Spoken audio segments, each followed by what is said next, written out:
This news is co-sponsored by Pramod Jewellers and Gift Center, Pardhinagar, MRDC, Hingna road, Nagpur. Madhya Pradesh में OBC आरक्षण पर आए result के बाद महाराष्ट्र में सियासत फिर एक बार ओबीसी आरक्षण पर गर्मा गई है। राज्य के विरोधी पक्ष नेता देवेंद्र फडणवीस ने इस बारे में कहा है कि राज्य सरकार ने इस मामले में लापरवाही बरतते हुए ओबीसी विरोधी होने का प्रमाण पत्र दिया है। 2019 को ही बताया गया था ट्रिपल टेस्ट पूरा कीजिए। एक साल महाराष्ट्र सरकार ने केंद्र की ओर उंगली दिखाई, उसके बाद कमीशन तैयार किया तो उसको पैसे भी नहीं दिए, स्टाफ भी नहीं दिया। उसके बाद कोई तो रिपोर्ट एक जो कमीशन ने कहा हमने तैयारी नहीं की, वो सुप्रीम कोर्ट में दी। सुप्रीम कोर्ट ने गुस्से में आकर उस रिपोर्ट को नकार दिया। उसी समय मध्य प्रदेश को आदेश मिला तो मध्य प्रदेश ने पूरी ट्रिपल टेस्ट तैयार करके रिपोर्ट सबमिट किया। पिछले हफ्ते जब उनका रिपोर्ट गया तो कोर्ट ने उसको ये कहा कि हमने आपको लोकल बॉडी सहित रिपोर्ट मांगा था, आपने कंसोलिडेटेड दिया है। उन्होंने तुरंत लोकल बॉडी वाइज रिपोर्ट ये सबमिट किया। आज उनके रिपोर्ट को मान्य करते हुए उनको ओबीसी आरक्षण के साथ मध्य प्रदेश सरकार को ये परमिशन मिली है। मैं मध्य प्रदेश सरकार का बहुत बहुत अभिनंदन करना चाहता हूं। और साथ में ये जो नकारा महाराष्ट्र की सरकार है, ओबीसी के राजनीतिक आरक्षण की हत्या इस महाराष्ट्र की सरकार ने की है। और अब ये तो स्पष्ट है कि ट्रिपल टेस्ट अगर महाराष्ट्र सही समय पर कर लेता तो यहां पर भी ओबीसी का आरक्षण लागू होता। ये सरकार के कारण वो लागू नहीं हो रहा क्योंकि ये सरकार ओबीसी विरोधी है। ये सरकार चाहती नहीं है कि ओबीसी को आरक्षण मिले। झूठे लोग हैं, झूठी बात करते हैं।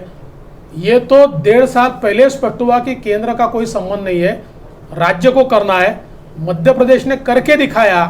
आप सिर्फ भाषण करते रहे, राजनीति करते रहे, क्योंकि मन से ओबीसी को आरक्षण आपको देना ही नहीं है।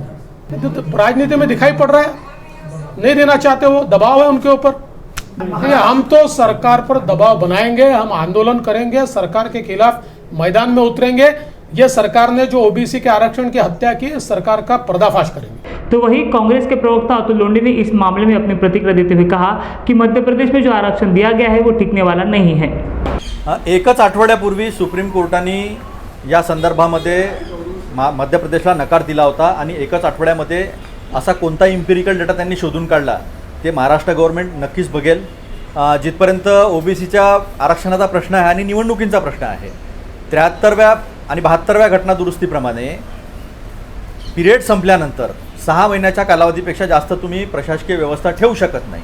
पण सन्माननीय देवेंद्र फडणवीस साहेबांनी 2017 साली नागपूर जिल्हा परिषदच्या निवडणुका एका साध्या GR-वर ज्या त्या पुढे केलेल्या होत्या, जो त्यांना अधिकार नव्हता। त्याच वेळेस जर ट्रिपल टेस्ट त्यांनी पूर्ण केली असती आणि त्यावेळेस जेव्हा यांनी ट्रिपल टेस्टच्या संदर्भामध्ये इलेक्शन कमिशनरला स्वतः सन्माननीय देवेंद्र फडणवीसजी नोटीस पाठवलेली होती, पत्र पाठवलेलं होतं। त्यानंतर पंकजा मुंडे ताईंनी रामदास आठवले सामाजिक न्याय मंत्री त्यांना पत्र लिहून इम्पिरिकल डेटा संदर्भात मागणी केली होती, पण तशा पद्धतीचा इम्पिरिकल डेटा देण्यात आलेला नव्हता। त्यानंतर गृहमंत्री अमित शहाजी यांनी पार्लमेंटमध्ये सांगितलं की आम्ही अशा पद्धतीचा डेटा देणार नाही आणि कोर्टात सुद्धा तसं ॲफिडेविट दिलं आणि त्यामुळे हा सगळा घोळ जो आहे तो झाला नागपूर जिल्हा परिषदमध्ये।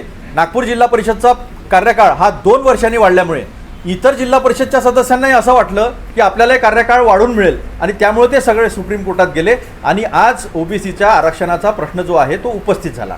महत्त्वाचा प्रश्न हा आहे की 50% आरक्षणाची मर्यादा ओबीसीला मात्र लागू होते, पण जेव्हा जनरल कॅटेगरीला आरक्षण दिलं त्यावेळेस मूळ संरचना जी आहे घटनेची, ज्याला आपण basic structure of the constitution म्हणतो, ज्याच्या आधारावर नरसिंहराव साहेबांनी 10% 1992 मध्ये आरक्षण दिलं होतं आणि राजस्थानच्या कोर्टाने 14% दिलेलं होतं, ते रद्द ठरवलं होतं। त्या संदर्भात मात्र घटनादुरुस्ती करून घेतली, पण इंद्रसानीच्या केसप्रमाणे 50%ची मर्यादा मात्र ओबीसीच्या संदर्भामध्ये भाजपच्या सरकारने केलं नाही, जेव्हा की त्यांना लोकसभेमध्ये संपूर्ण बहुमत आहे। 50%ची मर्यादा काढली तर हा empirical data, normative enquiries, empirical data collect करणे हा प्रश्नच उपस्थित होत नाही। त्यामुळे ज्या गोष्टीची गरजा आहे, 2019 साली सरकार आलं आणि सरकार आल्यानंतर कोरोना आला आणि कोरोना आल्यामुळे घराघरात जाऊन किंवा सगळ्या ज्या इम्पिरिकल एन्क्वायरीज आहेत त्या करणं शक्य नव्हत्या। महाराष्ट्र सरकारने सुद्धा आयोगाची स्थापना केलेली आहे। आयोग आज महाराष्ट्रामध्ये जाऊन सगळ्या इम्पिरिकल डेटा जो आहे तो गोळा करतो आहे, पण त्या संदर्भामध्ये सन्माननीय सुप्रीम कोर्टामध्ये लवकरात लवकर जो आहे तो डेटा दिला जाईल। फक्त आमची एवढी मागणी आहे की जो निकाल मराठा आरक्षणाच्या संदर्भामध्ये दिलेला होता 100% मिळणार नाही. मध्य प्रदेश हे महाराष्ट्रापेक्षा जास्त आदिवासी बहुल जिल्हे असलेलं राज्य आहे. आता जे बाईट देऊन गेले त्यांनी घटना वाचावी आणि त्यांनी शेड्यूल 5 आणि शेड्यूल 6, शेड्यूल 5 मध्ये राज्य आहेत. अरुणाचल प्रदेश असेल, मग सिक्कीम असेल, मेघालय असेल, आसाम असेल, नागालँड असेल, मणिपूर असेल, या राज्यामध्ये 100% एसटींना आरक्षण आहे. तसेच शेड्यूल 6 प्रमाणे काही शेड्यूल जिल्हे आहेत. जसं आपल्या इथे आपल्याला माहिती असेल चंद्रपूरमध्ये 9% आरक्षण आहे ओबीसीला, गडचिरोलीमध्ये 6% आरक्षण आहे, नंदुरबारची अशीच काहीशी परिस्थिती आहे.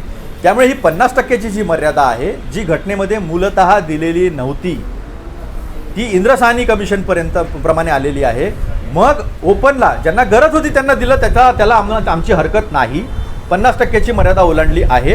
या संदर्भामध्ये संसदेमध्ये जर एक छोटीशी अमेंडमेंट आणली आणि 50%ची मर्यादा जर काढून घेतली तर देशभरातला, केवळ महाराष्ट्रातला नव्हे तर देशभरातल्या ओबीसीचा प्रश्न सुटेल.